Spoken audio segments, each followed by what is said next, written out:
ప్రస్తుతం ప్రపంచవ్యాప్తంగా monkey pox భయాందోళనకు గురిచేస్తుంది. భారీగా కేసులు నమోదవుతున్నాయి. ఈ నేపథ్యంలో ప్రపంచ ఆరోగ్య సంస్థ అప్రమత్తంగా ఉండాలంటూ సూచించింది.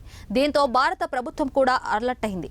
దీనిలో భాగంగా వ్యాధి లక్షణాలను అనుమానిత కేసులకు సంబంధించి తీసుకోవాల్సిన చర్యలపై ఢిల్లీ ఎయిమ్స్ మార్గదర్శకాలను విడుదల చేసింది.